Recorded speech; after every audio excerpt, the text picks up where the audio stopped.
Please give an energetic and warm welcome to the one and only Jaya Kishori ji.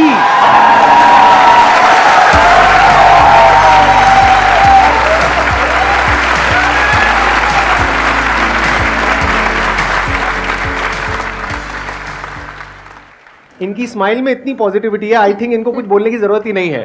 अगर ये पूरे session में यहाँ पर सिर्फ बैठ करके स्माइल करती रहे तो आई थिंक ये सेशन बहुत अच्छा हो जाएगा। इनका एक मोटिवेशनल चैनल भी है। इनफैक्ट आपकी कुछ वीडियोस देख करके मैं खुद मोटिवेट हुआ हूँ, and I am not kidding.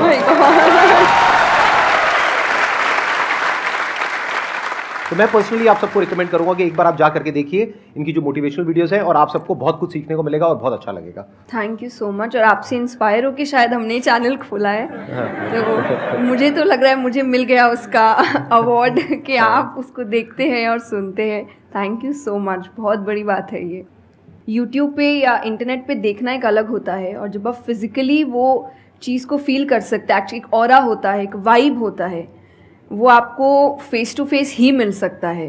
तो आप सब बहुत लकी है, आज मैं भी लकी हूँ कि मुझे वो ऑरा, वो वाइब महसूस करने को मिल रहा है जो हम यूट्यूब पे ऑल टाइम देखते रहते हैं। और आज तो आप डबल लकी हैं क्योंकि मेरे साथ साथ आपको इनको भी सुनने का मौका मिल रहा है।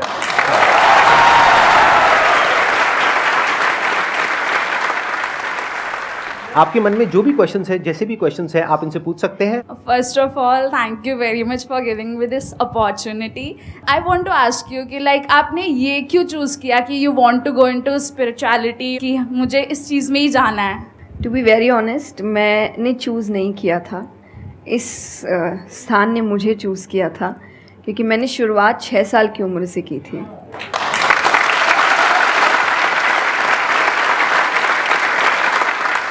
उसमें आपको पता ही नहीं होता है कि करियर क्या होता है, काम क्या होता है।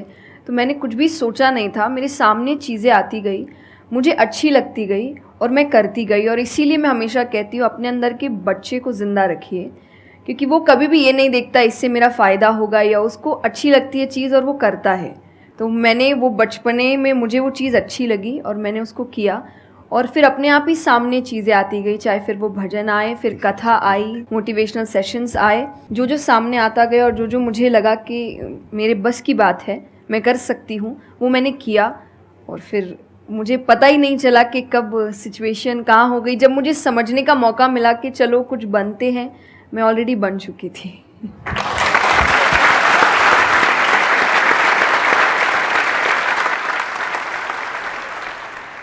मेरा क्वेश्चन कंसंट्रेशन पावर को लेके है, या दूसरी तरह से बोल सकते हैं अवेयरनेस को लेके। जैसे किसी भी काम पे जो ध्यान लगाने की कैपेबिलिटी होती है वो डिफ़र करती है पर्सन टू पर्सन। मुझे पूछना था क्या कोई इसका बायोलॉजिकल बेसिस भी है, या सिर्फ प्रैक्टिस पे डिपेंड करता है कि किसी की प्रैक्टिस थोड़ी कम है और किसी की ज़्यादा? कई ऐसे एक्सरसाइजेज है जो आपको हेल्प करती है कंसंट्रेशन के लिए। तो जो मैं एक्सरसाइज फॉलो करती हूँ वो लिसनिंग प्रैक्टिस है, कि मैं सोने से पहले या सुबह उठ के कुछ देर 5 मिनट्स 10 मिनट्स मैं बिल्कुल शांत माहौल में और मैं साउंड सुनने की कोशिश करती हूँ। और ऐसा माना जाता है कि जिस दिन आपको 5 से ज़्यादा साउंड सुनने लग जाए, और 5 का मतलब हुआ कि ऐसा नहीं कि आपके घर में टीवी और मिक्सी और सब चल रहा है तो आप कहे कि अरे भाई 5 साउंड सुनाई दे दिए, नहीं। जब शांति हो तो वो एक बहुत अच्छी प्रैक्टिस है जो आपके दिमाग को हेल्प करती है किसी एक चीज़ पर ध्यान लगाने के लिए। तो आप ऐसे कंसंट्रेशन पावर के एक्सरसाइजेज होती कर सकते हैं, और जो मैं करती हूँ मैंने आपको बताया, मैं रोज़ करती हूँ। अभी तक मैं 3 से आगे बढ़ी नहीं हूँ, लेकिन आई होप जल्दी 5 आवाज़ों से ज़्यादा सुनाई देने लग जाए।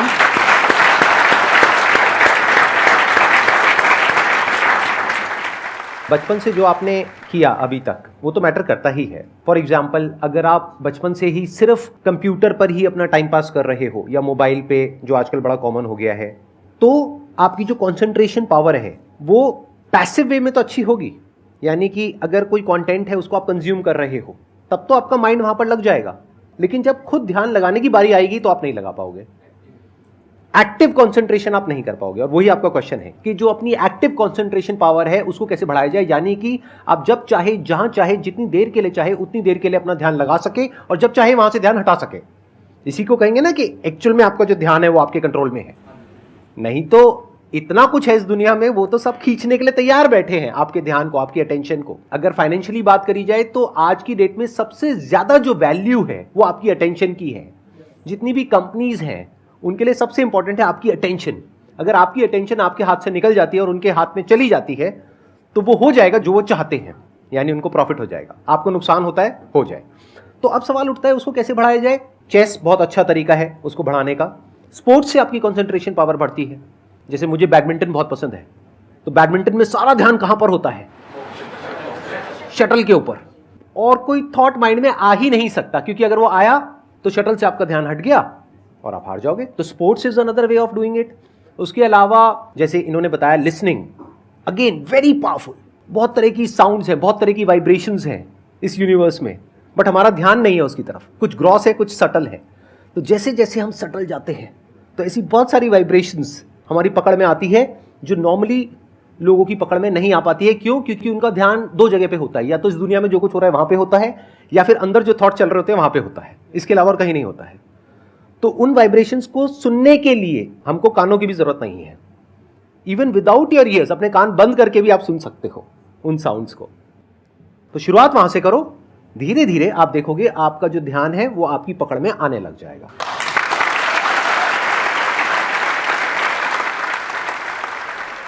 मेरा क्वेश्चन आपसे मतलब दोनों से ही है, वो ये कि हम लोग मतलब आज की सोशल मीडिया वाला ज़माना है तो हम लोग बहुत डिस्ट्रैक्टेड रहते हैं, और जब भी स्पिरिचुअलिटी की बात होती है फैमिली में, फ्रेंड्स में, तो सभी ये कहते हैं कि स्पिरिचुअल अभी होने की ज़रूरत नहीं है, करियर पे ध्यान दो, अभी कौन सा टाइम है, बाद में देख लेना। और हम लोगों के घरों में भी हम देखते हैं।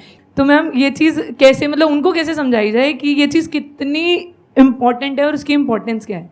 मेरे हिसाब से, और आई थिंक मेरे क्या पूरी दुनिया के हिसाब से, जो भी स्पिरिचुअलिटी को ठीक से समझता है ये यंग एज प्रोसेस ही है। जैसे अगर आप रिलीजियस वे में भी सुने तो भगवान को हम कुछ भी चढ़ाते हैं वो फ्रेश होता है। प्रसाद है, फूल है, कुछ भी एक दिन दो दिन पहले नहीं होता। तो हम खुद इतने पुराने होके क्यों फिर अपने आप को चढ़ाते हैं? जब आप रिजिड हो चुके हैं, जब आपको आगे कुछ काम खास करना नहीं है, आप रिटायर हो चुके हैं, तब आप उस स्पिरिचुअलिटी का करेंगे क्या? आपके लाइफ में कोई चैलेंजेस होंगे ही नहीं जब सामना करने के लिए। तो स्पिरिचुअलिटी मतलब सिर्फ पूजा पाठ नहीं होता। मंत्र, जैसा मैंने लिसनिंग एक्सरसाइज बताई, वैसे ही मंत्र चैंटिंग भी एक बहुत बड़ी एक्सरसाइज है कि आप मंत्रों का उच्चारण करते हैं मेडिटेशन में, क्योंकि जो पावर, जो वाइब्रेशंस वो साउंड रखते हैं वो आई थिंक दुनिया में और कहीं नहीं है। तो वो आपके करियर के लिए, कंसंट्रेशन पावर के लिए, कॉन्फिडेंस के लिए, मेमोरी पावर के लिए, सबके लिए बहुत अच्छा है।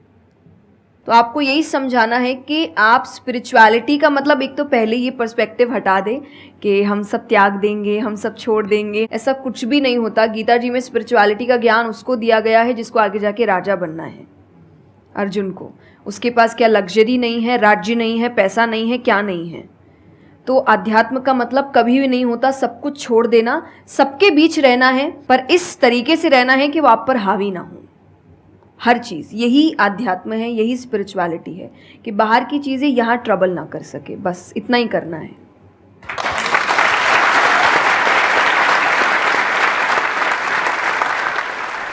अर्जुन कह रहा है कि क्या मैं सब कुछ छोड़ छाड़ के चला जाऊं? और भगवान कृष्ण उसको क्या बोल रहे हैं कि अभी जो तुम्हें करना है उस पर ध्यान दो। सब कुछ छोड़ना सॉल्यूशन नहीं है।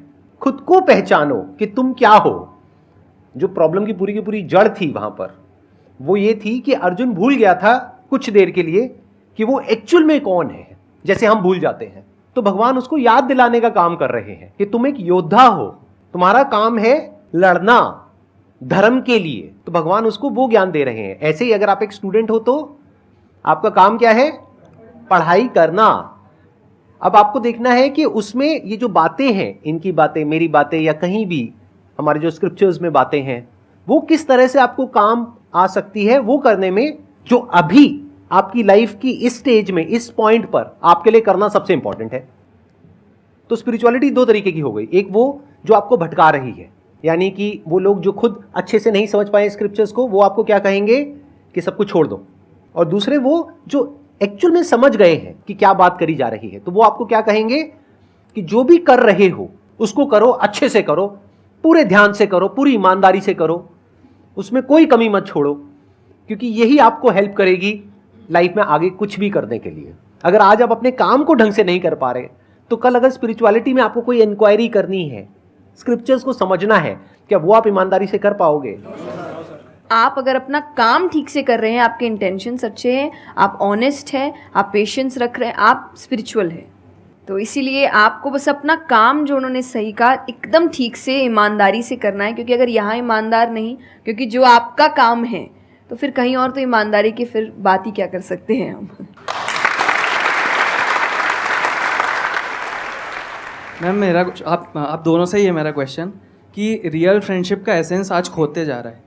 हम सैटरडे संडे को पार्टी तो कर रहे हैं फ्रेंड्स के साथ, लेकिन जब रियल फ्रेंडशिप का टेस्ट होता है तो most of the friends fail हो जाते हैं, और हम भी फेल हो जाते हैं उसमें अपने दोस्तों। हम ये तो भूल जाते हैं कि वो हमारे दोस्त नहीं है अच्छे, तो हम भी तो नहीं हैं। तो ये चीज़ हम रियल फ्रेंडशिप को आज कैसे वापस उसके एसेंस को रीजनरेट करें और खुद भी दूसरों के अच्छे दोस्त बने। दोस्ती बहुत बहुत ज़रूरी होती है, और इस पे भी मेरा एक छोटा सा वीडियो है कि आप फ्रेंड्स को आइडेंटिफाई कैसे करें, या वही जो क्वालिटीज़ है वो खुद में भी कैसे लाएं। तो सबसे पहली क्वालिटी यही है कि हम जो सिर्फ सैटरडे संडे जिन दोस्तों से पार्टी करने के लिए मिल रहे हैं, वो आपके दोस्त नहीं होते हैं। वो आप बस एंटरटेनमेंट के लिए, आपको मस्ती करना है, मज़ा करना है, तो आप मिल रहे हो। लेकिन एक्चुअल जो आपके दोस्त होते हैं ना, वो आपको भी सिखाते हैं, आप उनको भी सिखाते हैं, वो आपके साथ ग्रो करते हैं। और जैसा आपने कहा एसेंस, जैसे मैं मेरे पेरेंट्स के जो दोस्त हैं, सालों से इक्के दुक्के हैं, लेकिन अभी तक हैं। और अभी भी हम कई बार ऐसा लगता है कि आप ऐसे कैसे बात कर रहे हो उनसे, तो वो कहते हैं हमारे दोस्तों को अपने दोस्तों जैसा मत समझना कि हम एक दो बोल देंगे या एक दो चीज़ें हो जाएंगी और हमारी दोस्ती टूट जाएगी। हमारी दोस्ती इस चीज़ पर नहीं बनी है। वो अगर महीनों भी एक दूसरे से नहीं मिल रहे हैं, या एक साल तक भी उन्होंने बात नहीं की है, वो एक साल बाद भी फ़ोन करते तो वो वैसे ही होते जैसे वो एक साल पहले थे, जहाँ उनकी बात छूटी थी, बिल्कुल वैसे। तो सबसे पहली चीज़ कि यही कि ज़रूरी नहीं है आपको अपने दोस्तों से हर एक इंटरवल में मिलना है, तभी आपकी दोस्ती कायम रह सकती है। क्योंकि अब लोग आगे बढ़ रहे हैं, बिज़ी हो रहे हैं, काम कर रहे हैं, दूसरे शहरों में पढ़ने जा रहे हैं। अगर आपकी दोस्ती सिर्फ मिलने मिलाने से और मस्ती करने से, तो वो दोस्ती नहीं है। तो ये सबसे पहली चीज़ है कि जो आपको आपके सिचुएशन को समझे, वाइस वर्सा आप उसके सिचुएशन को समझिए कि दोस्ती है पर ज़िंदगी भी है, काम भी है, मेहनत भी है, परिवार भी है। सबसे बड़ी तपस्या, सबसे बड़ा तप मैं कहती हूँ गृहस्थ जीवन ही है। Thank you for the complement.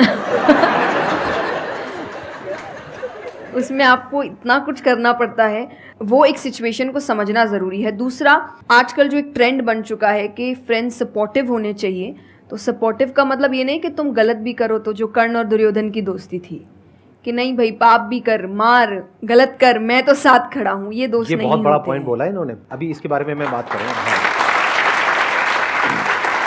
ये दोस्त नहीं होते हैं। दोस्त आपको आपके पास खड़े रहेंगे सपोर्ट में, लेकिन ये हर वक्त बताएंगे कि तुम गलत हो, तुम गलत कर रहे हो, इसकी सज़ा मिलेगी। तो ये सच्चे दोस्त होते हैं। तो आप या तो कहते हैं ना कि कृष्ण जैसे दोस्त बनो, खुद ही बनो। बात यहीं आती है, कृष्ण जैसे ढूंढने से पहले कृष्ण जैसे दोस्त बनो, कि जो हर वक्त बताने। कृष्ण कभी अलग नहीं हुए अर्जुन से। जब वो कहने लगा कि मैं नहीं लड़ सकता, ये नहीं, उन्होंने उस वक्त बहुत डांटा कि क्षत्रिय है, ये तरीका है बात करने का, ऐसे बोलते हैं, तो इतना बड़ा महाबाहु है, बड़े बड़े नाम बताए, याद दिलाया कि तुम कितने अच्छे हो। तो सबसे बड़ा दोस्त का आई थिंक क्वालिटी यही है, जो सपोर्टिव है लेकिन गलत चीज़ों में नहीं है, वो हर वक्त सही के लिए आपके पास खड़े हैं। और तीसरा जो मैं सबसे अच्छा कहती हूँ कि आपकी और उनकी मेंटालिटी मैच होनी चाहिए। आपको ये समझना है कि अगर मेंटालिटी एक नहीं होगी, तो भले ही आप अपने पेरेंट्स को कितना ही कह ले कि हम कुछ नहीं करेंगे, अरे हम तो सिर्फ घूम रहे हैं, अरे हम वैसा कुछ नहीं करेंगे, करोगे, एक ना एक दिन ज़रूर करोगे, क्योंकि ये ह्यूमन नेचर है। आप जिसके साथ ज़्यादा समय बिताते हो, धीरे धीरे उसकी क्वालिटीज़ कुछ आपके अंदर आती है। तो ज़रूरी है कि वो बिहेवियर, वो पैटर्न, वो मेंटालिटी, वो माइंडसेट मैच होनी चाहिए दोनों की, तभी आप एक साथ ग्रो कर सकते हैं। वरना वही सैटरडे संडे मिलना और ज़िंदगी ख़राब करना, यही हो पाएगा बस। Excellent point. ये समझना इतना इंपॉर्टेंट नहीं है कि दोस्ती क्या है, ये समझना ज़्यादा इंपॉर्टेंट है कि दोस्ती क्या नहीं है। अगर आपका जो दोस्त है वो कुछ गलत कर रहा है, तो उसका साथ देना दोस्ती नहीं है। क्योंकि अगर आप गलत में भी उसका साथ दोगे तो वो और पावरफुल हो जाएगा, वो और बड़ा गलत काम करेगा। मानो आपका दोस्त पी करके गाड़ी चला रहा है, तो दोस्ती ये नहीं है कि उसको बोलना कि हाँ चल कर कर कर कर कोई नहीं, और बड़ा और बड़ा और बड़ा नहीं। उस वक्त क्या बोलना, गाड़ी रोक, मैं उतर रहा हूं। अब उसके बाद आपका क्या होगा वो बाद में देखेंगे, वो डिपेंड करता है कि आपको कहाँ उतारा उसने। जो इन्होंने एग्जाम्पल दिया दुर्योधन वाला, बहुत इंपॉर्टेंट है वो समझना। ऐसे लोगों से दूर रहो, ये दोस्ती है। दोस्ती को तोड़ देना दोस्ती होता है बहुत बार। कई बार लाइफ में ऐसा पॉइंट आ जाता है जो एक धर्म संकट के जैसा होता है, जहां पर जा करके आपको साफ नजर आ रहा होता है कि ये जो इंसान है ये सिर्फ अपना ही नहीं मेरा भी सर्वनाश कर देगा। ऐसे लोगों को छोड़ देना दोस्ती है। फिर अगर उसके अंदर इंसानियत वापस से जागती है तो वापस से वो अगर आपके पास में आता है तो ठीक है, नहीं आता है तो कोई बात नहीं, छोड़ दो ऐसे दोस्त को। तो बड़े ध्यान से चुनना अपने जो दोस्त हैं। जो इन्होंने कहा संगति बहुत इंपॉर्टेंट है लाइफ में, इसीलिए पहले के जमाने में सत्संग की इतनी वैल्यू होती थी। हर घर में एक सत्संग हॉल होता था एक जमाने में। आज जैसे हम सत्संग का नाम सुनते हैं हमारे माइंड में कुछ और ही आने लग जाता है। सत्संग मतलब सत्य के संग।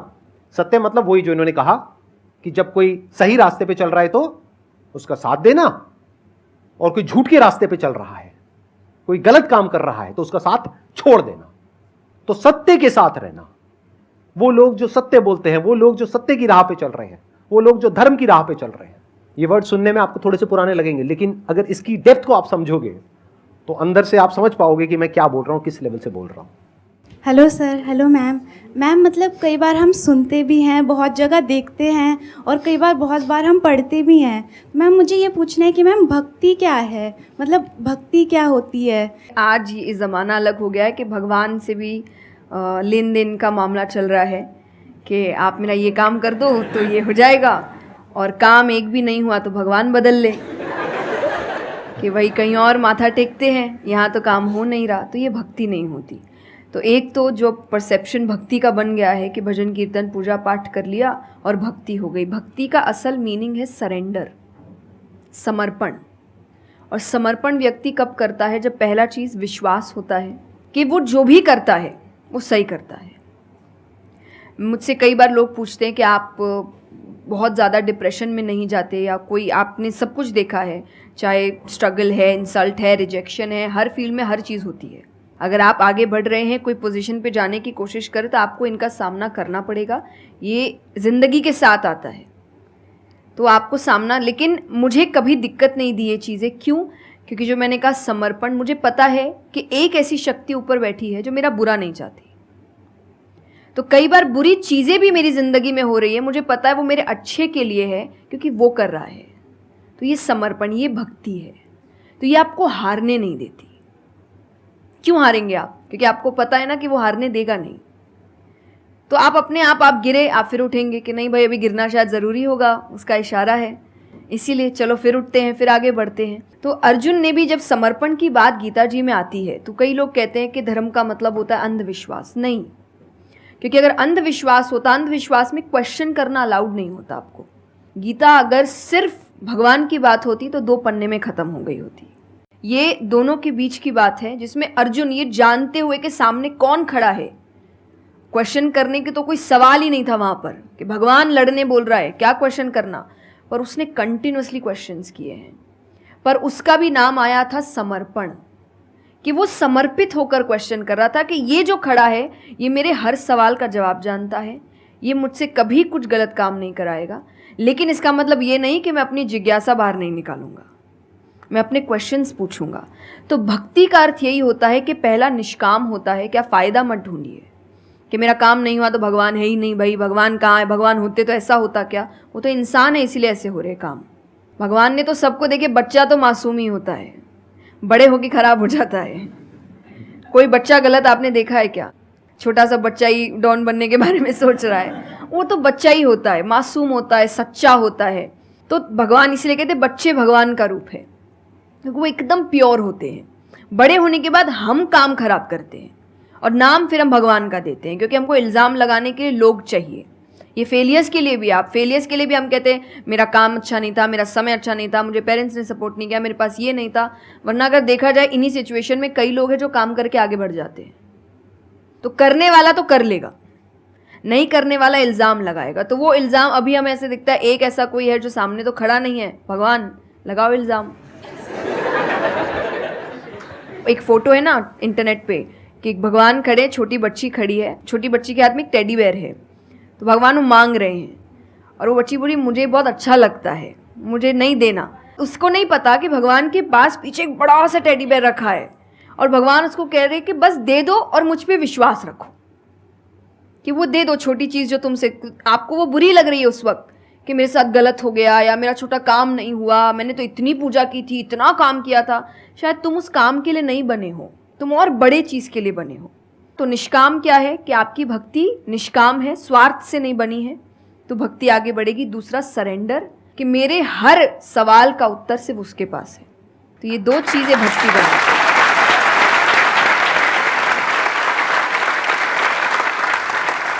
मेरा मन कर रहा है कि मैं बैठ करके बस आराम से आपको सुनता रहूं, मेरे को इतना अच्छा लग रहा है। आप प्लीज़ थोड़ा सा और बोलिए इसके बारे में, भक्ति के बारे में। मुझे सही में बहुत, कितने लोग चाहते हैं कि थोड़ा और बोले? हाँ, क्योंकि इनसे अच्छा कोई नहीं हो सकता इसके बारे में बोलने के लिए। मेरे को पता है आपके पास में और बहुत कुछ है बोलने के लिए, थोड़ा सा आप प्लीज़ और बोलिए। ये दो चीज़ें जो भक्ति में। तीसरा हम जब करते हैं सत्संग, जो उन्होंने कहा सत्संग का एक सत्य के संग, तो सत्य कौन है? जब हम शास्त्रों में देखते हैं सबसे पहला श्लोक जो श्रीमद् भागवत में आता है वो भगवान का स्वरूप बता रहा है, उसमें है सच्चिदानंद रूपाय। सच्चिदानंद का मतलब होता है तीन चीज़ें मिलकर बनती है, वो है सत, चित और आनंद।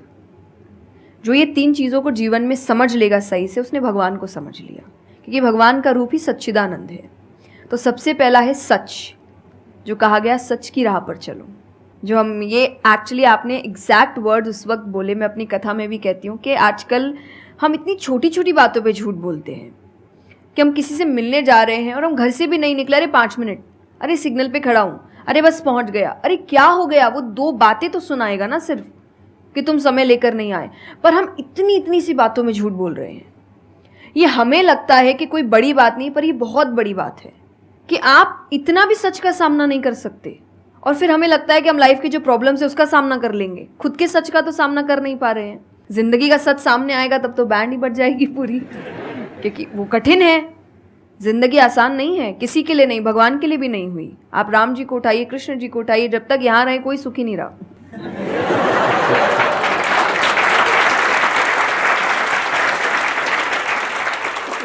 तो सुखी तो कोई नहीं रहा यहाँ पर, आपको सुख खुद ढूंढना पड़ता है, आपको अपना जीवन खुद निकालना पड़ता है अपने चॉइसेस को लेकर। तो इसीलिए पहला सत है। दूसरा चित है, अवेयरनेस। हम अवेयर नहीं हैं चीज़ों को लेकर, हम इग्नोर करते हैं। अवेयरनेस और इग्नोरेंस ये ऑपोजिट्स हो गए कि आप कोई भी चीज़ आपको समझ नहीं आ रही है, नहीं है। मैं अधिकतर नास्तिक लोगों को आप देखिए, उनको अगर पूछे ना भगवान को मानते हैं, तो उनके पास एग्जैक्ट रीजंस नहीं होते कि क्यों नहीं मानते, बस नहीं है, दिखा नहीं, मुझे नहीं दिखा तो नहीं है। तो तुम्हें तो बहुत चीज़ें नहीं दिख रही। मेरे पापा इस पर मैंने एक बार से क्वेश्चन किया था कि बोले तो पापा कैसे जवाब दे? तो पापा बोले उनको पूछना उन्होंने अपने परदादा को देखा था। देखा तो नहीं होगा।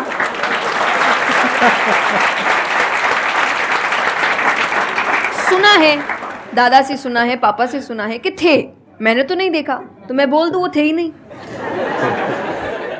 कुछ तो सच्चाई होगी, उसको ढूंढने की कोशिश करो। मैं धर्म के लिए हमेशा कहती हूँ कि आपको ढूंढना पड़ेगा। भगवान, मेरे पापा ने मुझे एक बात कही थी, भगवान मानने की चीज़ है, जानने की नहीं। जानना क्या होता है? पहले इस्तेमाल करें फिर विश्वास करें।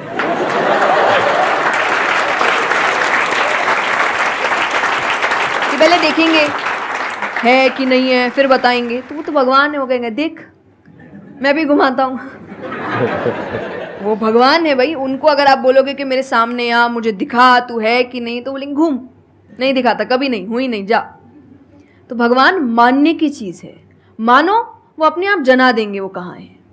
तो भगवान के लिए माना गया कि पहले आपको मानना पड़ता है, दैट इज सरेंडर, कि मैं मानता हूँ, मैं इसीलिए पढ़ रहा हूँ। अधिकतर लोग अभी पढ़ क्यों रहे हैं, जान क्यों रहे हैं? गलत साबित करने के लिए। और दुनिया के लिए भी, आप किसी भी चीज़ को जानने की कोशिश करो तो सिर्फ एक खाली दिमाग से जानने की कोशिश करो, अपने दिमाग से नहीं कि मुझे गलत साबित करना इसीलिए पढ़ता हूँ चलो। तो फिर आपका दिमाग सीधा उस गलत बात पे ही जाएगा कि देखो मैंने तो बोला ही था गलत है, और उसके आसपास कितनी अच्छी बातें लिखी होगी आप देखेंगे नहीं। पर आपको जो बस साबित करना है, आप उस लोग सुनते भी आजकल इसीलिए हैं। मैं कथा में एक बात कहती कि बस आजकल कथा ही बची है सुनने वाली चीज़, वरना आप कहीं भी 2 लोगों को देखिए वो बोलेगा मैं बोलता हूँ, नहीं मैं बोलता हूँ, नहीं मैं बोलता हूँ। दुख देखिए किसी के, प्रॉब्लम्स को एक बोलता है अरे मेरी ज़िंदगी अच्छी नहीं चल रही, अरे मेरी उससे भी खराब है। आप किसी से मदद भी कहाँ मांगेंगे कि वो एक दुख सुनाओ वो 4 सुनाता है, तो क्या ही मदद मांगे कि तो मेरे से दुखी है, तू मेरे से और 500 रुपये रख भाई। ये तो तो लोग हर वक्त कोई सुनना नहीं चाह रहा, और सुन भी रहे हैं तो इसीलिए कि ताकि बस मैं बोल सकूं, कि ये ख़त्म करे बस, जल्दी से ये चुप हो ताकि मैं बोलूं। तो ये बंद करिए। भगवान ने अर्जुन की पहले पूरी बात सुनी थी, एक बार भी बीच में इंटरप्ट नहीं किया, उसकी पूरी बात सुनी। क्यों? तभी वो आंसर ठीक से कर पाएंगे। अगर आप बीच में हर चीज़ में इंटरप्ट करेंगे, लोगों के ओपिनियंस में इंटरप्ट करेंगे, तो आप उनकी बात को नहीं समझ पाएंगे। जितना सुनेंगे उतना सीखेंगे, क्योंकि बोलोगे तो वही जो आता है, पर सुनोगे तो कई बार ऐसी चीज़ें पता चलेगी जो नहीं पता, जो नहीं आता है। तो सत्संग यही है। आप लोग एक काम करो, अपना मोबाइल ऑन करो और अपने घर पे फोन कर दो कि शाम तक हम यहीं बैठे हैं। मतलब मेरा मन तो नहीं है यहाँ से आज उठने का, मेरा मन है आराम से बैठ करके इनसे सुनने का। मुझे तो बहुत अच्छा लग रहा है, लेकिन आई एम नॉट श्योर कि इनके पास में इतना टाइम होगा या नहीं होगा। आप प्लीज, आई एम सॉरी मैंने आपको इंटरप्ट किया। नहीं नहीं, बिल्कुल। तो यही छोटी छोटी बातें हैं देखिए। और आनंद का मतलब एक्चुअली परमानेंट हैप्पीनेस होता है, जो आपको भगवान के साथ ही मिलता है, कि आपको किसी की ज़रूरत नहीं है, बाकी सब कुछ टेम्पररी है। और टेम्पररी खुशियों के लिए भगवान ने अर्जुन को लड़ने के लिए इसलिए नहीं बोला था कि तेको राज्य मिल जाएगा, खुशी मिलेगी, पैसा मिल जाएगा। नहीं, एक परमानेंट हैप्पीनेस थी कि मैंने अपना काम अच्छे से किया, उसके लिए लड़ो। तो जो भी काम कर रहे हो परमानेंट क्या है उसमें वो देखो, और ये आपकी सक्सेस पे भी काम आता है। भगवान जैसे अब हम कहते हैं ना कि दुनिया में कुछ सच नहीं है, संसार सच नहीं, इसका मतलब क्या? छोड़ने के लिए नहीं।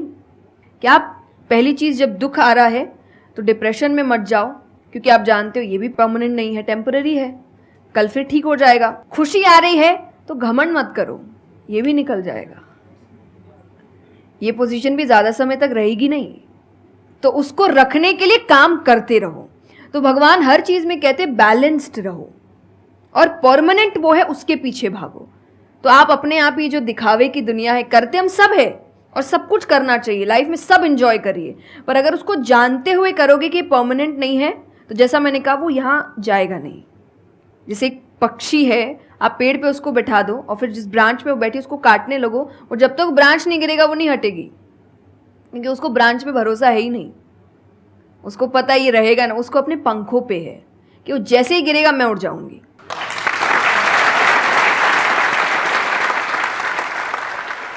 एक सॉन्ग अगर आप प्लीज, उस पे हम एंड कर सकते हैं सेशन को। हाँ, अगर आपको कोई प्रॉब्लम ना हो तो। हाँ प्लीज।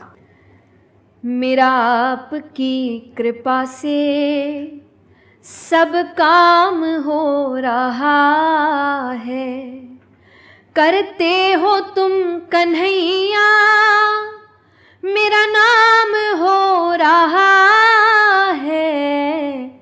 मेरा आपकी कृपा से सब काम हो रहा है। बहुत बढ़िया।